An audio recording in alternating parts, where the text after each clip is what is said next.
नमस्कार दोस्तों, स्वागत है आपका हमारे चैनल टेल्स बाय यशु पर। यहाँ पर आपको मिलेंगी रोचक और सस्पेंसफुल कहानियाँ। अगर आपको यहाँ पर हमारी कहानियाँ पसंद आती हैं तो कृपया करके आप हमारी वीडियोस को लाइक करें, इसको अपने दोस्तों को साथ शेयर करें और साथ के साथ अपना कमेंट करना ना भूलें। अगर आप इस चैनल पर नए हैं तो कृपया करके इसे सब्सक्राइब भी करें। आपका ज़्यादा समय न लेते हुए चलो आज की कहानी को शुरू करते हैं। पिछले एपिसोड में हमने सुना था कि रोहित की जान को खतरा था, इसलिए स्वाति मल्होत्रा अपने गरुड़ को किंग के पास भेजती है ताकि वो वहां से उन्हें कुछ एंटीडोट उस केमिकल को तोड़ने के लिए दे दे और समय रहते स्वाति यहाँ पर रोहित मारवा की जान को बचा सके। इसलिए यहाँ पर स्वाति जब उस गरुड़ को किंग के पास भेजती है तो किंग भी उसके बदले में उसे नीले फूलों को दे देता है, जिसका जूस निकालकर स्वाति मल्होत्रा यहाँ पर रोहित को पिला देती है। इधर जहाँ पर किंग रहता था वहां पे भी एक गुफा में अब तक अनिका को होश आने लगा था, लेकिन जैसे ही अनिका की आंख खुलती है तो वहां पर वो किंग का मास्क लगाया हुआ देखती है, लेकिन फिर उस दोबारा से वो बेहोश हो जाती है। दूसरी तरफ जब अनिका दोबारा से बेहोश हो जाती है तो किंग वहां से उस कमरे से निकलकर फिर से बाहर चले जाते हैं। थोड़ी देर बाद जब अनिका को फिर से खुद से होश आता है तो अब अनिका की आंखें जब खुलती है तो अनिका धीरे धीरे अब अपनी आंखों को खोलती है। अपनी आंखों को खोलने के बाद अब अनिका चारों तरफ अपने कमरे में जहाँ पर अनिका का इलाज चल रहा था वहाँ पे चारों तरफ देखती है। जब अनिका यहाँ पर चारों तरफ देखती है तो वो देखती है कि ये जगह उसके लिए बिल्कुल ही नहीं थी। यहाँ पर ये एक ऐसा कमरा था जहाँ पर उसका इलाज चल रहा था, लेकिन उसे अभी वहां पर कोई भी दिखाई नहीं दे रहा था। अब अनिका उस कमरे में चारों तरफ देखती है तो वहां पर अनिका और रोहित की कुछ फोटोग्राफ्स भी लगी हुई थी, जिन्हें देखकर अनिका हैरान हो जाती है और सोचती है कि आखिर ये कौन सी जगह है और यहाँ पर रोहित और अनिका उन दोनों की ये फोटो यहाँ पर आई कैसे। आखिर कौन है जिसने यहाँ पर रोहित और अनिका की फोटोज को लगाया हुआ है। अनिका अभी इसी हैरानी से अब धीरे धीरे अनिका अपने बेड से उठने की कोशिश करती है। अनिका क्योंकि अनिका को गोली लगी थी इसलिए उसकी रिकवरी अभी पूरी तरह से नहीं हुई थी, इसलिए वो धीरे धीरे से उठने की कोशिश करती है। हालांकि उसकी बॉडी में पेन अभी भी हो रहा था। अनिका जब बेड से उठ रही थी तब वो देखती है कि उसके रूम की तरफ आ रहे किन्हीं कदमों की आने की आहट सुनाई देती है। जब अनिका वो जहां से आवाज आ रही थी अब वो उस साइड जब मुड़कर देखती है तो वो देखती है कि वहां से एक नर्स अपने हाथ में स्पंज बाथ का सामान लेकर आ रही थी। अब वो नर्स अनिका को देखकर अब अंदर आ जाती है। उस नर्स को वहां पर खुद के लिए स्पंज बाथ का सामान लिए हुए देखकर अब अनिका हैरान थी, क्योंकि अनिका को यहाँ पर कुछ भी समझ में नहीं आ रहा था। एक तो उसे यहाँ पर ये जगह भी एकदम से अजनबी लग रही थी और ऊपर से यहाँ पर उनकी जानी पहचानी तस्वीरें भी लगी हुई थी, लेकिन अब साथ में उस नर्स को वहां पर देखकर अब अनिका के मन में हजारों ही सवाल चल रहे थे। अब वो नर्स अंदर आती है, उसने देखा कि अनिका को होश आ गया है। अब अनिका अपने बेड से उठने की कोशिश कर ही रही है। उस नर्स ने अब अनिका से कहा, मैडम ज्यादा मत सोचिए, मुझे यहाँ पर आपको ही देखभाल के लिए रखा गया है। आप अपने दिमाग पर ज्यादा जोर मत डालिए, मैं यहाँ पर सिर्फ आपकी देखभाल के लिए हूँ। अनिका अब उस नर्स से धीरे धीरे पूछती है कि मैं कहाँ पर हूँ और क्या आप मुझे बता सकती है कि आपको यहाँ पर किसने रखा है, क्योंकि मेरे लिए ये जानना बहुत ही जरूरी है।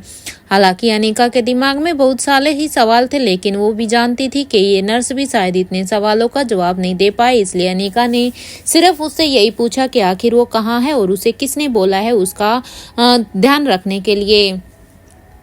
अनिका के इस सवाल पर अब वो नर्स कहती है कि मैडम आप अपने घर पर ही हैं और कहीं पर ही नहीं है, ये आपका घर ही है। अब तक नर्स ने अनिका को स्पंज बाथ देना शुरू कर दिया था। अब अनिका ने भी ज्यादा मना नहीं किया, इसलिए अब वो भी नर्स को कोऑपरेट कर रही थी, क्योंकि वो अच्छी तरह से जानती थी कि उसके लिए बाथ लेना बहुत ही जरूरी है और अनिका में अभी इतनी हिम्मत नहीं थी कि वो खुद अपना बाथ ले सके।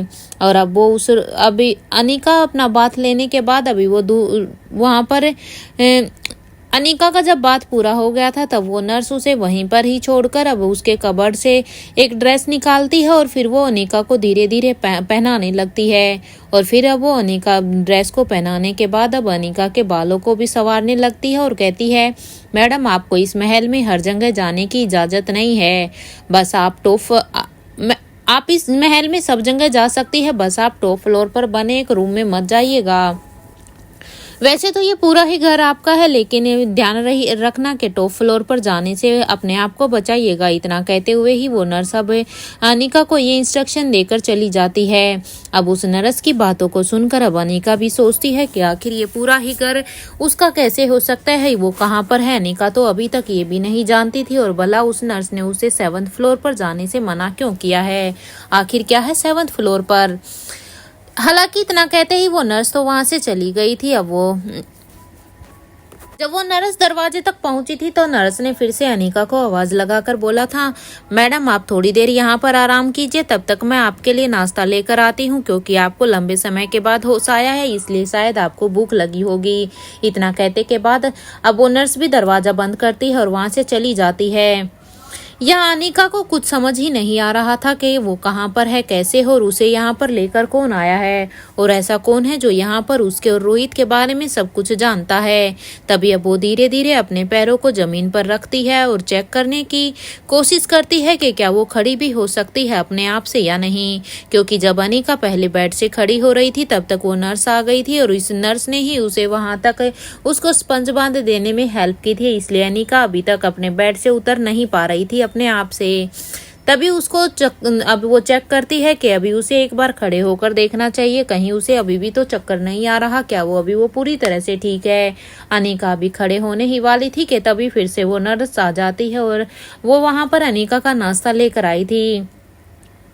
अनिका को ऐसे उतरता हुआ देखकर अब वो नर्स फिर से कहती है, मैडम आप ये क्या कर रही हैं, आपको अभी आराम करना चाहिए। अब वो अनिका से फिर से कहती है, मैडम आपकी तबीयत अभी ठीक नहीं है, आप अभी यहीं पर ही बैठिए पहले। ये कहते हुए ही वो नर्स अब अनिका को उसके बेड पर ही फिर से बैठा देती है और फिर वो अनिका के सामने एक सूप का बाउल रख देती है जो वो अभी अभी अनिका के लिए बनवा कर लाई थी।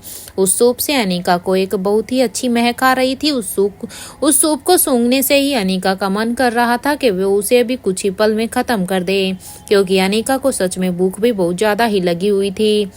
अब अनिका ने बिना कोई इंतजार किए जल्दी से उस बाउल में रखा हुआ सारा ही सूप पी लिया था, जिसे देखकर अब वो नर्स के चेहरे पर भी एक स्माइल आ गई, क्योंकि अनिका ने उस सूप को इतनी जल्दी खत्म किया जैसे किसी बच्चे को उसकी फेवरेट डिश मिलने के बाद वो उसे कुछ ही सेकंडों में खत्म कर जाता है। अब अनिका खुद भी एक डॉक्टर थी, इसलिए आयुर्वेद में भी उसे अच्छी नॉलेज थी कि कौन सी चीज कितनी अच्छी होती है। आयुर्वेद में उसकी नॉलेज के सामने किसी का भी मुकाबला नहीं था। इसलिए अनिका उस सूप को सूंघने से ही समझ गई थी कि ये उसके लिए बहुत ही जरूरी है, इसलिए उसने बिना इंतजार किए ही उस सूप को पी लिया था, क्योंकि उस सूप में बहुत सी ही मेडिसिनल प्रॉपर्टीज थी जो अनिका को तरोताजा कर रही थी और जो अनिका की बॉडी को हील करने के लिए बहुत ही जरूरी थी। अब तो अनिका को अपने शरीर में भी एनर्जी लग रही थी उस सूप को पीने के बाद कि तभी अब धीरे धीरे अनिका अपने कदम फिर से नीचे रखने की कोशिश करती है। अब जो नर्स उसको देख रही थी, नर्स ने उसे रोकने की कोशिश की, लेकिन जब नर्स बोलने ही वाली थी तो अनिका ने अपना एक हाथ नर्स के सामने दिखाया और कहा, प्लीज आप पेशेंस रखिए, मैं ज्यादा कुछ नहीं कर रही हूँ, बस मैं चेक कर रही हूँ कि क्या मैं खड़ी हो सकती हूँ या नहीं। अब अनिका के ऐसा कहने के बाद अब वो नर्स भी वहां पर चुप हो जाती है। इसलिए अब अनिका धीरे धीरे अब बेड से उतरती है। जब अनिका को लगता है कि वो यहाँ पर खड़ी हो सकती है, इसलिए अब अनिका बेड को पकड़कर फिर से खड़ी हो जाती है। जब अनिका को लगता है कि वो अब अच्छी तरह से खड़ी हो पा रही है, तब अनिका वहां पर कुछ बेबी स्टेप्स उठाकर देखती है कि क्या वो पूरी तरह से ठीक है या नहीं। जब अनिका छोटे छोटे बेबी स्टेप लेती है तो अनिका को लगता है कि शायद अब वो पूरी तरह से ठीक है, इसलिए अब अनिका धीरे धीरे से कुछ बेबी स्टेप्स लेते हुए वो बाहर की तरफ जाने लगती है। इधर रोहित के पैलेस में करण गुलेरिया अब तक यहाँ पर महल में पहुंच जाते हैं, क्योंकि जब करण गुलेरिया को पता चला था कि रोहित महल में ही है, इसलिए वो वहां पर रानी आलिशा से इजाजत लेकर वापिस से महल के लिए निकल गए थे। लेकिन जैसे ही यहाँ पर करण गुलेरिया महल में आते हैं तो वो सीधा ही पहले रोहित और अनिका से मिलना चाहते थे, इसलिए उन्होंने ज्यादा समय न बर्बाद करते हुए वो सीधा ही रोहित और अनिका के रूम के बाहर जाकर खड़े हो जाते हैं। रूम के बाहर जाकर करण गुलेरिया जैसे ही दरवाजे को खटखटाने के लिए अपना हाथ उठाते हैं, फिर वो सोचते हैं कि क्या उन्हें इस वक्त दरवाजे को नॉक करना चाहिए या नहीं। हालांकि करण गुलेरिया चाहते थे कि ये रोहित और अनिका का पर्सनल रूम है, लेकिन वो यहाँ पर जब तक रोहित और अनिका से मिलने लेते शायद उनके भी मन को तसल्ली नहीं होती, इसलिए अपने मन को समझाते हुए वो अब उस दरवाजे को नॉक करने लग जाते हैं। थोड़ी देर के नॉक करने के बाद अब करण गुलेरिया वहां पर इंतजार करते हैं। कुछ देर बाद अब एनी ने दरवाजा खोला तो करण गुलेरिया एनी को अनिका समझ रहे थे, क्योंकि रोहित और अनिका के कमरे में एनी यहाँ पर अनिका का मास्क लगाकर यहाँ पर रह रही थी, ताकि किसी को भी ये ना लगे कि अनिका यहाँ पर नहीं है। करण गुलेरिया ने अब यहाँ पर अनिका से कहा, अनिका बेटा तुम ठीक तो हो ना। हालांकि करण यहाँ पर एनी को पहचान नहीं गए थे कि इस मास्क के पीछे एनी है, अनिका नहीं। अब करण गुलेरिया की इस बात पर अब एनी भी हाँ में अपना सिर हिला देती है और कहती है हाँ मैं ठीक हूँ। तभी करण गुलेरिया की नजर बेड पर लेटे हुए रोहित पर जाती है। रोहित को वहां पर बेड पर देखकर अब करण गुलेरिया रोहित के पास जाकर खड़े हो जाते हैं और पूछते हैं, रोहित तुम ठीक तो हो ना। अब रोहित भी हाँ में अपनी पलकों को झपका देता है, क्योंकि ये यहाँ पर असली रोहित नहीं बल्कि जॉन था, जिसने यहाँ पर रोहित के चेहरे का एक सिलिकॉन मास्क पहना हुआ था। इसलिए करण गुलेरिया यहाँ पर रोहित को भी नहीं पहचान पाते। करण गुलेरिया को रोहित और अनिका दोनों पर ही थोड़ा सा डाउट होता है, लेकिन अब वो कुछ भी नहीं कहते हैं, क्योंकि उन्हें यहाँ पर आने के बाद उन दोनों का ही बिहेव अजीब लग रहा था। क्योंकि नॉर्मली जब करण गुलेरिया अनिका और रोहित से मिलते थे तो उन्हें एक मतलब फैमिली फीलिंग होती थी, लेकिन आज पता नहीं क्यों यहाँ पर उसको वो अनिका और रोहित का चेहरा तो दिखाई दे रहा था, लेकिन एक अपनेपन की फीलिंग यहाँ पर करण गुलेरिया को नहीं आ रही थी। जबकि रोहित ने तो अब तक बोलकर भी कोई भी जवाब नहीं दिया था, उसने तो सिर्फ पलकें ही झपकाई थी और फिर वो अपने रूम की तरफ जाने लगते हैं। क्योंकि करण गुलेरिया अब अपनी आंखों से रोहित और अनिका दोनों को ही देख चुके थे। हालांकि उनके दिमाग में और दिल में एक कसमकस चल रहा था कि क्या ये सच में रोहित और अनिका है, लेकिन उसको उनके ऊपर डाउट हो रहा था। लेकिन फिर भी वहां पर उसके दिमाग और दिल दोनों के कसमकस में उसके दिल ने ही उसके ऊपर हावी हो गया, और वो उन दोनों को देखकर जब उसके दिल को तसल्ली हुई तो वो वहां से वापस निकल जाते हैं। यहाँ देखते ही देखते 7 दिन ऐसे ही गुजर जाते हैं। यहाँ पर 7 दिन तक एनी और जॉन रोहित और अनिका के कमरे में अनिका और रोहित बनकर रह रहे थे। वो उनके हर डेली रूटीन के कामों को, जैसे कॉलेज में जाना, ये सब वो वही दोनों ही कर रहे थे।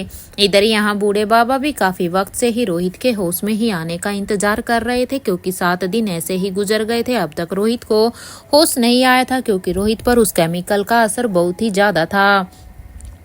वहीं दूसरी तरफ अनिका अब धीरे धीरे अपनी आंखें खोल रही थी तो उसने देखा कि वो किसी रूम के बेड पर लेटी हुई है। अब अनिका ने जब पूरे ही रूम में अपनी नजरें दौड़ाई तो उसने जैसे ही अनिका ने रूम का दरवाजा खोला तो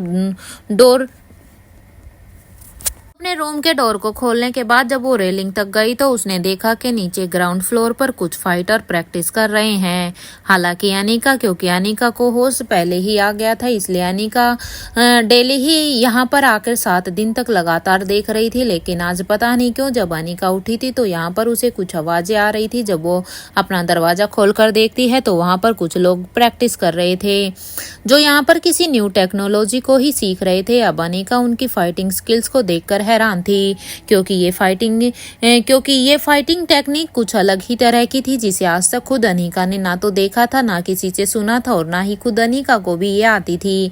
इसलिए अब अनिका का भी मन हो रहा था कि वो भी इसे फाइटिंग की इस नई टेक्निक को सीखे। उसके लिए ये बहुत ही जरूरी था। अनिका को ये फाइटिंग टेक्निक इतनी अच्छी लग रही थी कि वो भी इस फाइटिंग स्किल्स को सीखना चाहती थी, क्योंकि अनिका ने अक्षय वर्मा की आर्मी को उन वीडियोस के थ्रू देख लिया था कि वो भी कैसे अलग अलग टेक्निक का यूज कर रहे थे।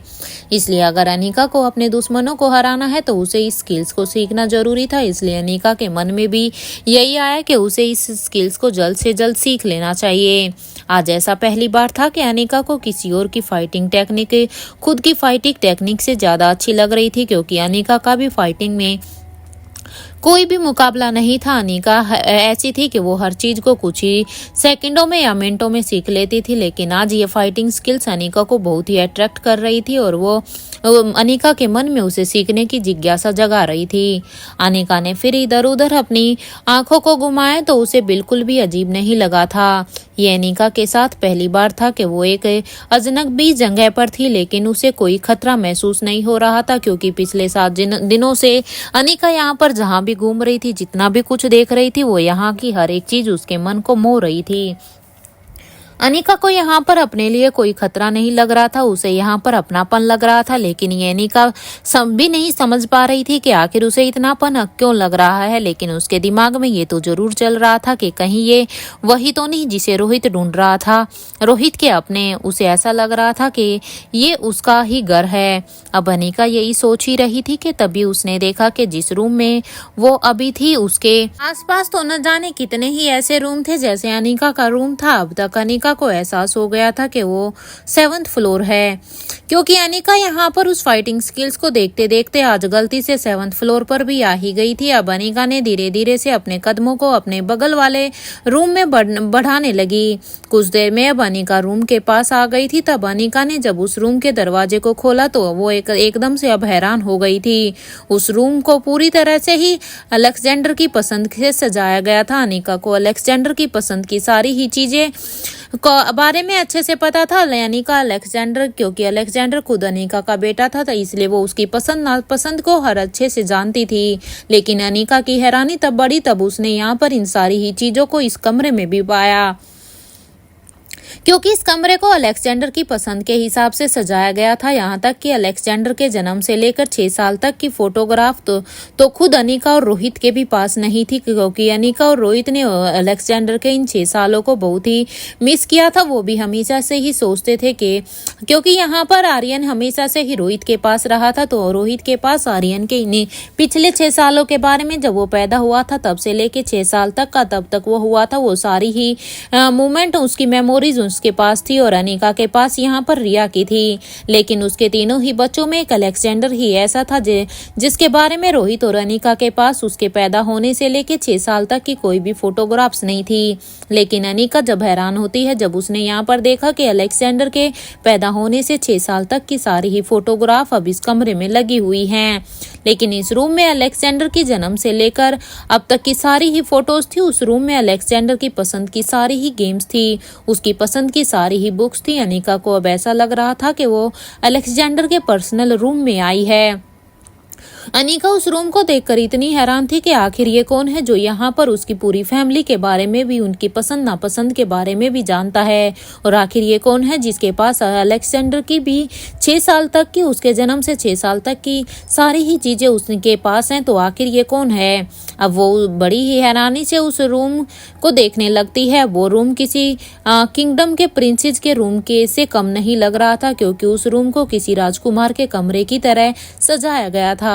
उस रूम में कुछ पेट एनिमल भी थे। अनिका ने एक एक करके सभी एनिमल को चेक करने लगी तो उसने देखा कि सारे ही पेट एनिमल हेल्दी हैं। ये देखकर तो अनिका समझ गई थी कि बहुत अच्छे तरीके से इन पेट एनिमल्स के का ख्याल रखा गया है। और क्योंकि अनिका भी इस बात से को जानती थी कि अलेक्जेंडर को भी पेट एनिमल कितने ही पसंद है और वो अपने एनिमल्स का कितना ही ध्यान रखता था, इसलिए अनिका अब यहाँ पर सबसे पहले इन एनिमल्स को चेक करती है कि वो हेल्दी है या नहीं। अनिका जब श्योर हो जाती है कि ये पेट एनिमल सच में ही बहुत ही हेल्दी है, अनिका यही सोचती है कि अगर अलेक्जेंडर यहाँ पर होता तो उसकी खुशी का ठिकाना ही नहीं होता। पता नहीं वो कितना खुश होता इस कमरे को देखकर। अब अनिका को इस कमरे में आने के बाद अपने बेटे अलेक्जेंडर की याद आ जाती है।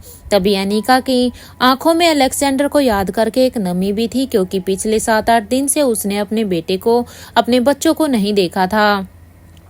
अनिका को उस रूम को देखकर ऐसा लग रहा था कि जिसने भी ये रूम बनवाया है वो अलेक्जेंडर से बहुत ही प्यार करता है, क्योंकि यहाँ पर अलेक्जेंडर की हर एक पसंद को बड़े ही बखूबी से यहाँ पर उसकी पसंद के साथ इस कमरे को सजाया गया था, जितना तो आज तक रोहित और अनिका भी खुद अलेक्जेंडर के लिए नहीं कर पाए।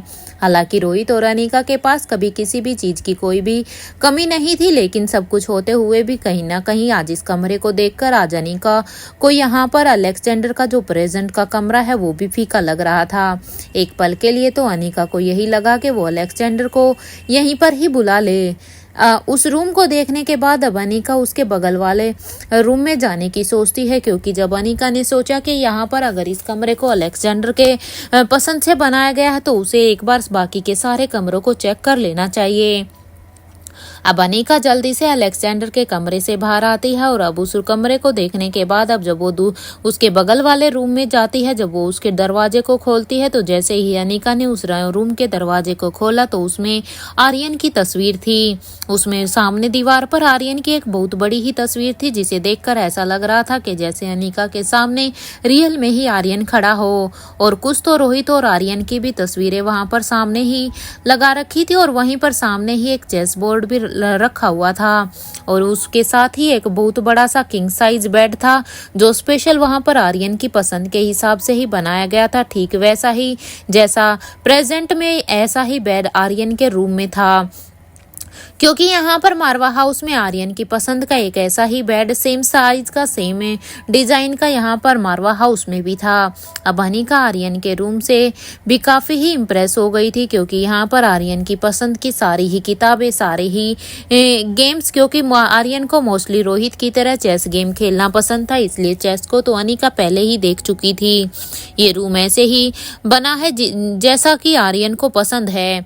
अनीका को आर्यन की अब इस रूम को देखकर अब उसे आर्यन की भी याद आने लगती है। अब उस रूम में आर्यन की पसंद हर एक चीज को देखकर अब अनीका को ऐसा लग रहा था जैसे सच में यहाँ पर इन चीजों के साथ आर्यन की यादें भी जुड़ी हुई हों। अब उस रूम को देखने के बाद अब अनीका समझ जाती है कि आर्यन के बगल में जो रूम है वो पक्का अब रिया का ही होगा, क्योंकि अब तक वो अलेक्जेंडर और आर्यन दोनों का ही रूम देख चुकी थी। इसलिए अब अनीका अपने मन में एक अजम्पशन लगाती है कि अब शायद साइड वाला रूम रिया का ही होगा। अनीका अब अपनी इसी सोच से आर्यन के बगल के आर्यन के रूम से निकल जाती है। वो आर्यन के रूम से निकलकर अब उसके बगल के रूम में के दरवाजे को खोलती है तो वो देखती है कि इस रूम के चारों कोने पर स्टैचू बने हुए थे और वो कह रहे थे, हे रिया प्लीज प्ले विद अस। उन स्टैचू को देखकर एक पल के लिए तो अनीका भी हैरान होती है, लेकिन ये स्टैचू यहाँ पर रिया के गेम की अकॉर्डिंग ही बने हुए थे, क्योंकि जिसने भी इस रूम को सजाया था वो अच्छी तरह से जानता था कि रिया को गेम खेलना कितना पसंद है और शायद अगर रिया सच में यहाँ पर आई तो वो शायद पूरा ही दिन इन स्टैचू के साथ ही खेलती रहती। अब अनीका समझ गई थी कि ये रूम रिया को ध्यान में ही रखकर बनाया गया है, उसकी पसंद उसके इंटरेस्ट को देखकर इस रूम को बनाया गया है, डेकोरेट किया गया है। यहाँ का सारा ही आर्किटेक्चर यहाँ पर रिया की पसंद से कि इसका सारा ही इंटीरियर यहाँ पर रिया की पसंद से किया गया था। ये एक प्रिंसेस रूम था और इस रूम में रखी हर एक डेकोरेटिव आइटम भी काफी ही एंटीक्यू थी, जो सच में बहुत ही किसी को फर्स्ट नजर में ही देखने के बाद पसंद आ जाए। अनीका उस रूम से बाहर निकल कर आ जाती है। वो काफी हैरान थी कि आखिर वो कहाँ है, क्योंकि अब यहाँ पर अनीका तीनों ही कमरे को देखकर कुछ तो समझ गई थी कि आखिर ये सब किसने किया होगा। अब वो वहां पर उस इंसान को वहां पर ढूंढने लगती है कि आखिर जब यहाँ पर इतना सब कुछ है तो अब तक वो कहाँ है, वो उसे क्यों नहीं मिला। हालांकि नर्स ने उसे कहा था कि वो इस पैलेस में जब चाहे जहाँ चाहे जा सकती है, बस उसे टॉप फ्लोर पर जो रूम बना है बस उसमें नहीं जाना है। अब अनीका मन ही मन सोच रही थी कि आखिर वो कहाँ है। ये सोचते हुए ही अब अनीका अपने रूम की तरफ जाने लगती है तो वो देखती है कि कुछ लोग ऊपर से नीचे आ रहे थे। जैसे ही उन सभी ने अनीका को देखा तो वो सभी अपना सिर झुकाए अनीका को ग्रीट करने लगे, क्योंकि अनीका यहाँ पर 7th फ्लोर पर थी, लेकिन इसके ऊपर भी एक फ्लोर था अनीका को वहां जाने। हालांकि अनीका को इस 7th फ्लोर पर भी आने की मनाही थी, लेकिन आज अनीका न जाने कैसे यहाँ पर तो आ गई थी, लेकिन इससे ऊपर अभी अनीका नहीं जा पाई थी। इससे पहले अनीका और भी ऊपर जाने की सोचती, उसे ऊपर से कुछ आदमी नीचे उतरते हुए दिखाई देते हैं, जो सामने से ही अनीका को ग्रीट कर देते हैं। उन लोगों को अपनी तरफ ग्रीट करता हुआ देखकर अनीका भी अपना सिर झुका लेती है और उन लोगों को ग्रीट करती है। हालांकि अनीका खुद नहीं पता था कि आखिर ये आदमी कौन है और ये उसे ग्रीट क्यों कर रहे हैं। अनीका ने भी अपना सिर झुकाया। अनीका वापस से अपने रूम की तरफ आ गई तो उसने देखा कि उसका रूम तो किसी रानी के रूम की तरह ही लग रहा था, क्योंकि अब तक हालांकि अनीका यहाँ पर 7 दिनों से थी, लेकिन अनीका ने इस चीज को नोटिस ही नहीं किया था। वैसे तो अनीका ये सब चीज अनीका को कभी इम्प्रेस नहीं करती थी, क्योंकि अनीका एक काफी नॉर्मल लड़की थी, उसे ये चीजें इम्प्रेस नहीं कर पाती थी। लेकिन आज वो उस रूम को देखकर काफी इम्प्रेस हो रही थी क्योंकि वो पहले ही आर्यन, अलेक्जेंडर और रिया का रूम देख चुकी थी, इसलिए भी यहाँ पर वो अपने रूम को भी बड़े ही ध्यान से देखती है क्योंकि पिछले 7 दिनों से उसने इस रूम को ध्यान से देखा ही नहीं था। उस रूम को जिसे भी किसी ने सजाया था उसने रोहित और अनिका दोनों की ही पसंद को ध्यान में रखकर यहाँ पर अनिका के रूम को भी सजाया हुआ था। यहाँ पर अनिका और रोहित की पसंद से मैचिंग यहाँ पर उनकी हर एक बेस्ट मेमोरी, यहाँ पर रोहित और अनिका के बहुत सारे फोटो भी थे। जी उन फोटोज को तो अनिका ने जब अनिका की पहले दिन आँख खुली थी तब देख लिया था, लेकिन बाकी की चीजों को अनिका आज बड़े ही ध्यान से देख रही थी और समझने की कोशिश कर रही थी कि यहाँ पर हर एक चीज कितनी ही यूनिक है, कितनी ही प्यार से इस कमरे को सजाया गया और यहाँ पर ऐसा काम सिर्फ कोई अपना ही कर सकता है जो उन दोनों को बड़े ही करीब से जानता हो, जो उनकी पूरी ही फैमिली के बारे में जानता है, उनकी पसंद और नापसंद के बारे में। ये सब सोचकर अब अनिका के चेहरे पर भी एक स्माइल आ जाती है क्योंकि यहाँ पर रहकर सच में अनिका को ऐसा लग रहा था जैसे ये उसी का ही घर हो। हेलो फ्रेंड्स, आज की वीडियो थोड़ी सी छोटी है क्योंकि मेरी एक व्यूवर जो मुझे ये स्टोरी सेंड करती थी आज वो थोड़ा सा बिजी है, इसलिए आज के लिए मेरे पास इतनी ही स्टोरी लाइन थी। Thanks for watching.